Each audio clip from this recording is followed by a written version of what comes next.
Obrigada. Bom, sejam bem-vindos ao Porto Hack Santos 2022. Um prazer estar aqui com vocês.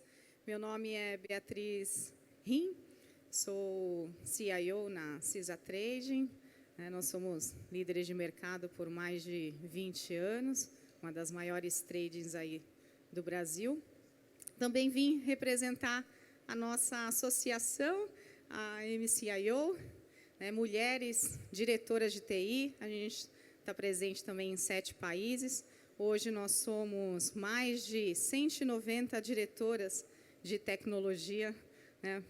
Uma honra estar aqui com vocês. Bom, eu vou falar um pouco sobre transformação digital.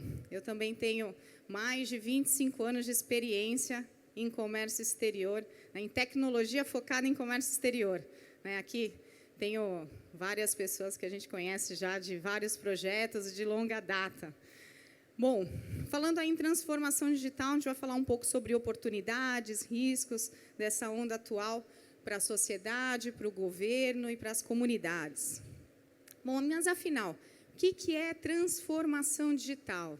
É o uso inteligente de tecnologia digital para solucionar problemas tradicionais, para criar vantagens competitivas, para trazer mais eficiência, uma melhor experiência para os usuários, integração das coisas. Vamos lembrar daqui a uns anos atrás, se a gente for falar em carro, telefone e tomada, eram coisas completamente diferentes, Elas não se integravam.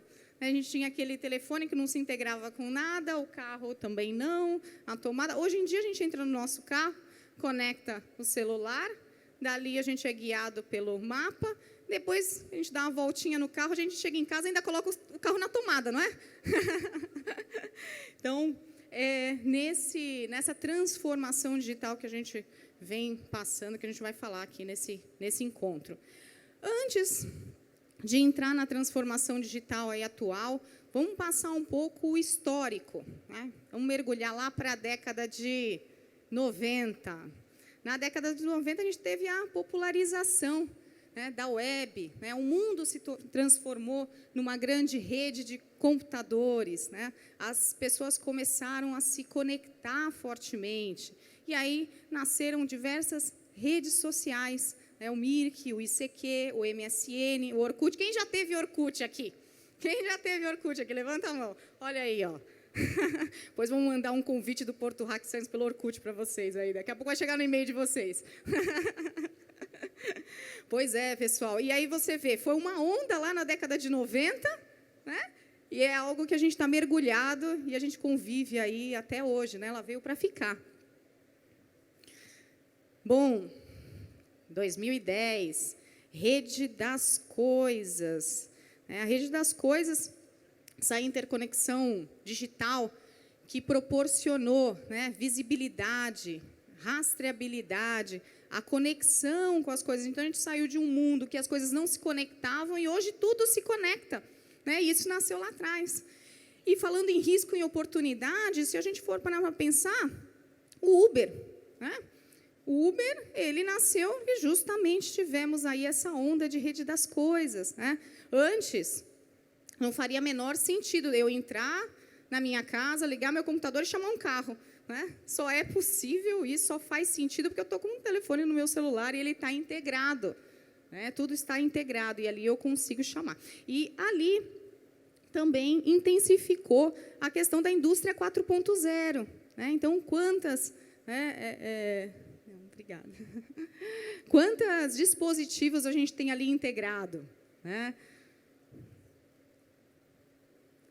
Bom, hoje, falar um pouquinho agora de inteligência artificial. A gente está mergulhado em inteligência artificial. Talvez, para algumas pessoas, falem assim, puxa, parece coisa de outro mundo, coisa futurista, mas, na verdade, quando a gente mexe no nosso Word, no nosso corretor de texto, na internet, ali é inteligência artificial. Quando a gente recebe aquelas ligações chatas dos fornecedores, muitas vezes a gente está falando o quê? Com máquinas. Tem alguns que são muito ruins, mas tem outros que são muito bons que a gente até confunde. A gente não sabe se a gente está falando com uma máquina ou com uma pessoa. Então, o nosso dia a dia ali é inteligência artificial. E se a gente for trazer essa realidade, né, para o porto, então, né, quanto mais a gente tem o uso intensivo de gerenciamento de risco, de inteligência artificial, para justamente a gente entender quem está caminhando certo, né, e quem tem más intenções, né, se a gente falar aí na área ali de comércio exterior, importações, exportações e o setor portuário. Tá?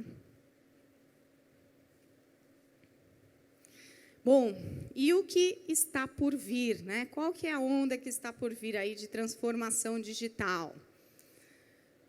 Web 3.0. Então, a internet ela está em constante transformação. Né? O tempo todo a gente tem aí novidades, né? Mas tem uma onda que chama bastante aí a atenção de transformação digital, que é o Web 3.0, que seria a descentralização da internet, né? Tornar ela mais democrática, um alto nível de privacidade, mais segurança, controle de dados, liberdade na acessibilidade e, claro, uma possível lucratividade para quem souber aproveitar as oportunidades dessa onda, né? É um cenário totalmente disruptivo e parece um pouco abstrato, né? A gente vai para a prática daqui a pouco, né? E como é que a gente consegue essa mágica, né? Através do uso intenso de blockchain. Aqui eu vou contar uma novidade para vocês. Eu fui a primeira mulher, né, MBA em blockchain do Brasil. Assim que lançou, né, o curso de MBA em blockchain, tem tudo a ver com esse evento, né, resolvi fazer o MBA em blockchain, uma grande, né, tendência aí de mercado. E aí, na minha sala, tinham 25 alunos, tinham 24 homens e eu era a única mulher. Foi muito interessante aí o curso. E você vê, né? Caramba, a gente está em 2022, o primeiro MBA foi lançado em 2019, né? E eu era a única mulher da sala. Então, isso não é um bom indicativo, né? Bom, indo agora para um cenário mais prático, né, para a gente entender o que a gente está falando, vamos traçar aqui um exemplo. O Web 2.0, que é o que nós estamos, e o Web 3.0. Quando a gente fala de descentralização, como que a gente está hoje? Né? O controle centralizado. Hoje a gente não consegue provar que a gente é a gente mesmo. Né? Para a gente provar que a gente é a gente mesmo, normalmente eu tenho que conectar a Microsoft ela tem um login sem ela que prova que eu sou eu. O Google é a mesma coisa. Né? Não tem vários dispositivos que a gente tem que conectar no Google para que o Google, né, comprove a minha identidade. A Meta, né, inclusive mudou de nome aí recentemente, que era Facebook, e agora é Meta. A mesma coisa, tem vários dispositivos que hoje está lá. Logue no seu Facebook. Então, o controle hoje ele é centralizado. Quem controla o que a gente são essas empresas. Tá? A Amazon, a mesma coisa. E o mesmo eu digo para transações financeiras. Hoje, eu não consigo fazer uma transação financeira sem que alguém controle. Né? Então, e essas transações financeiras elas são controladas por quem? Por uma bandeira de um cartão, né? Por um banco, pelo Banco Central, enfim. E o blockchain, ele proporciona essa descentralização. Né? A sua identidade e transações financeiras, elas são independentes do serviço que você vai consumir. Então, esse é o conceito principal. Tá? Metaverso. Também uma onda que está vindo aí. O que é o metaverso? Então, é um termo usado aí para indicar um mundo virtual que tenta replicar a realidade através de dispositivos digitais. É um espaço coletivo, virtual, compartilhado, constituído aí por algumas coisas que a gente já conhece. Realidade virtual, a internet, a realidade aumentada. Para ficar um pouco mais claro, vamos abordar agora algumas empresas e qual o ponto de vista dessas empresas com relação a essa onda que está por vir. Meta. Bom, até o nome, né? Já sugere aí. Metaverso. Era o Facebook e eles mudaram o nome para Meta. Eles estão investindo bilhões, né? O que garante que alguma coisa vai acontecer, né? Então, qual que é o ponto de vista dessa empresa? Eles entendem que vai haver uma revolução, né, da forma de como a gente conecta com as pessoas, né? Então, vai haver aí um ambiente virtual em que você vai conectar com seus amigos, você vai ter um avatar, seus amigos vão ter um avatar, lá vocês vão ter uma casa virtual, vão consumir produtos virtuais, e ali você vai interagir, né, com seus amigos, com a sua família, nesse ambiente, né? Então, esse aqui é o ponto de vista aqui da Meta.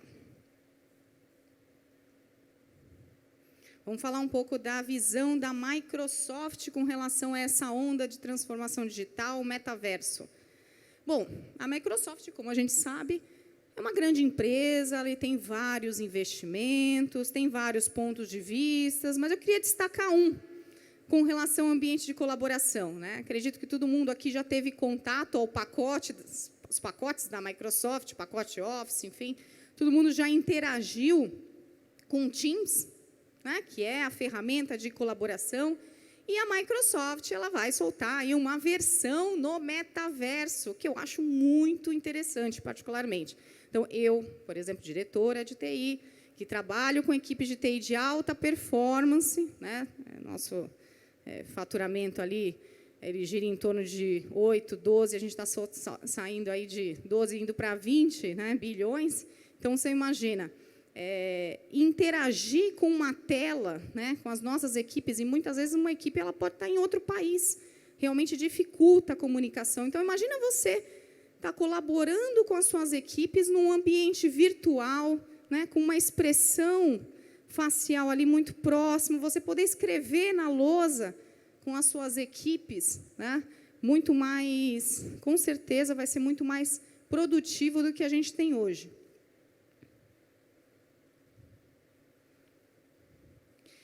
O metaverso, né, pode parecer distante, né, independente aí em alguns pontos de vistas, mas eu gostaria de colocar aqui alguns exemplos que eu acho muito interessante de aplicação, e com certeza a gente deve falar um pouquinho sobre isso no painel que vai vir, né, por aí. O metaverso, ele pode possibilitar integrações em trabalho remoto. Então, eu dei o exemplo com as minhas equipes, né, de tecnologia, mas outras equipes, né, a gente tem uma proximidade maior num trabalho remoto. No atendimento médico, né, em doenças mais sensíveis, ou até em terapias. Puxa, você se consultar com um terapeuta, com um psicólogo, imagina você fazer isso via metaverso. Muito melhor, a gente viu que a gente passou pela pandemia, do que uma tela separando a gente, né? Então, você está ali com o seu psicólogo, muito mais próximo. Comércio exterior, olha que exemplo bacana aqui para a gente, né? Inspeção de carga. Por que não fazer uma inspeção de carga no metaverso? Replicar esse ambiente no metaverso, né? E em determinados tipos de carga. A gente vai dar até um exemplo aqui, ex-tarifário, né? No ex-tarifário, isso é um benefício em que, muitas vezes, você tem que comprovar que aquela máquina é exatamente aquela máquina, através de um manual, enfim. Por que não? O fiscal vai lá no metaverso e dá uma olhadinha se se aquele produto é aquele produto mesmo, né, amparado por aquele determinado benefício. Muito legal. E educação, né? Saímos agora da pandemia, né? Os pais e as mães sabem o quanto sofremos, né? Eu digo sofremos porque eu também, tá aqui, ó, meus filhos estão ali, sentados, me vendo. Tenho 3, né? Um casal de gêmeos e a mais velha. Em educação, o quanto sofremos aí ministrar aulas online, né? Por que não no metaverso? Acredito que isso vai ser muito mais produtivo, né, as crianças vão ficar muito mais interessadas e até interagir com seus colegas no metaverso. Olha quanta aplicabilidade bacana, né, no que vem por aí.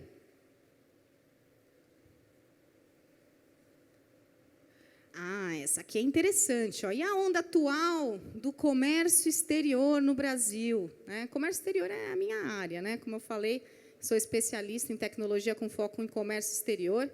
Eu costumo dizer que se tirar tecnologia e comércio exterior de mim, eu não sei mais ler e escrever, né? Porque eu só faço isso há um pouco mais de 25 anos.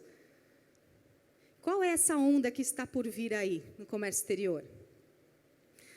Bom, o antes, né? Eu digo antes e agora também ao mesmo tempo, né? Porque recentemente a gente sofreu uma forte mudança no comércio exterior, no que tange os sistemas de exportação. Né? A gente já está aí em produção plena na Declaração Única de Exportação, no controle de carga e trânsito, no LPCO. E na importação ainda não, a gente está ainda em evolução. Indo para a Declaração Única de Importação. Então, qual o cenário que nós tínhamos, né, no caso da exportação? O exportador e o importador, ele declarava as suas informações em diversos sistemas, o uso intensivo de papel, e essas informações eram muitas vezes declaradas em sistemas que pediam informações muito parecidas. Então, a gente tinha uma replicação dessas informações em sistemas diferentes. Então, um retrabalho enorme, né? E essas informações eram replicadas aí para a Receita Federal e os órgãos anuentes. Os operadores logísticos, a mesma coisa. Né? Então, com certeza, vocês vão lembrar do Mercante, do Siscomex Carga, sistema DTA, enfim, uma infinidade de sistemas. Né? E isso, no caso da exportação, né, deu lugar aí ao controle de carga e trânsito. Né? E o cenário que se pretende, né, é o Portal Único de Comércio Exterior, que é uma base centralizada em que vão receber essas informações em um único lugar, tanto do importador quanto do exportador, dos transportadores, dos operadores portuários, enfim, recintos, a essa base. E essa base ela vai disponibilizar as informações para os órgãos competentes, né? Assim como uma inspeção coordenada com forte base, né, na análise de risco e inteligência artificial, que a gente falou lá atrás, que tem tudo a ver com o comércio exterior. Bom, eu trouxe essa imagem aqui emblemática, né, que não faz muito tempo, que vocês devem lembrar do Siscomex Cara Preta. Né? Alguém lembra em que ano que ele foi lançado? Alguém lembra? 93. Né? Esse sistema aqui, ele foi lançado em 93, foi o primeiro Siscomex na exportação, em que ele tinha algumas etapas da exportação, e ele ficou em funcionamento até pouco tempo. O Mantra ainda está em funcionamento, ele é exatamente assim, pretinho. E aí, claro, né, a história do comércio exterior, no ponto de vista de tecnologia, ela passou por N fases. Né? Eu poderia ficar aqui umas 3 horas falando todos os sistemas, todas as fases que a gente já passou. E aqui, o Portal Único de Comércio Exterior, né, conforme a outra imagem que eu passei, vai centralizar essas informações e vai distribuir aí para os órgãos competentes, assim como para toda a cadeia. Né? Um outro ponto que eu queria chamar a atenção é a questão de captura de dados. Né? Então, nós tínhamos aí um cenário bastante ineficiente, com robôs, em que comprometia a infraestrutura tanto do setor privado quanto do governo. Né? E agora a gente está indo para onde, né, do ponto de vista de comércio exterior? Né? APIs de integração, né, notificações push. Então, esse é o caminho para a captura de dados, né, fornecimento muito mais eficiente. Né? Temos aí também o programa Integra Comex do SERPRO. Antes, vou dar um exemplo para vocês prático. No Mercante, no Siscomex Carga, eu tinha que fazer 16 consultas para conseguir 300 campos. No Integra Comex, com as APIs, eu faço 2. Uma, pergunto se a informação alterou. Se ela alterou, eu descarrego os 300 campos. Então, muito mais eficiente. Né? Então, antes era pelo robô, tinha que fazer leitura de tela, o robô caía. O robô caiu, vai lá, levanta o robô de novo. E a gente tinha que continuar fazendo todas essas consultas para conseguir, no final do dia, essas informações. E depois essas informações elas eram alteradas, eu tinha que ir lá pesquisar de novo, né? Então, imagina a ineficiência, né? E agora a gente está caminhando aí para essas novas estruturas mais atuais, né? E no novo processo de importação, né? Falando agora um pouco de importação, né? O uso da inteligência artificial, que vai aumentar substancialmente o controle e o gerenciamento de risco, né? E a capacidade da fiscalização, né? Até o conceito de auditoria, né? Antes nós tínhamos aquela auditoria, papel, marcava-se uma vez por ano, ou às vezes era surpresa, escolhia ali aleatoriamente, falava, vamos lá olhar, né? Fiscalizar, enfim. Não, agora não. A auditoria será em tempo real, né? Para quem é operador portuário e recintos, que vamos ter vários aqui nesse evento, vai vir aí, final do ano, o módulo recintos, né? E um dos conceitos do módulo recintos é justamente a auditoria em tempo real, né? Então, o órgão ele sabe se você não está prestando a informação adequadamente. Ele não precisa marcar uma data para ir até o teu terminal, né? Então, é muito mais eficiente, muito mais... muito melhor e também reduz os custos. Tá?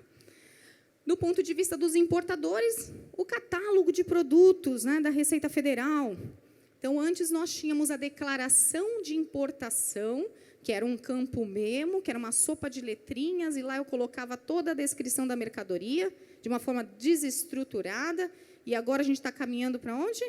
Para o catálogo de produtos. Então, antes de pensar na minha declaração única de importação, eu vou declarar meu produto aqui, né? Vou cadastrar meu produto aqui, organizado em atributos, e depois que eu gerar um número, ele pode ser utilizado no LPCO, que vai vir em substituição a licenciamento de importação, e ele vai ser utilizado também na declaração única de importação, também muito mais eficiente.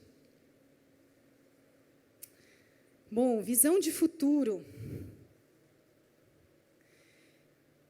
A gente falou, né? Vamos começar aqui de baixo para cima, né? Falamos aí do comércio exterior, as notificações push, as APIs, né? Que são utilizadas já em vários sistemas, e isso vai passar também, os sistemas de comércio exterior vai passar a usufruir dessa tecnologia. Falamos da inteligência artificial, estamos mergulhados na inteligência artificial, né? Faz parte do nosso dia a dia. Falamos também sobre o blockchain, a Web 3.0, e também o metaverso, né?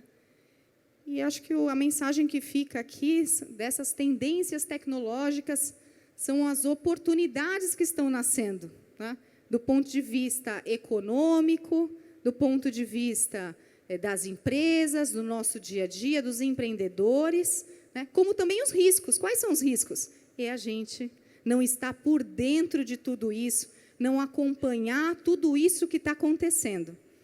Pessoal, é uma honra estar aqui com vocês. Tá? Muito obrigada. Beatriz.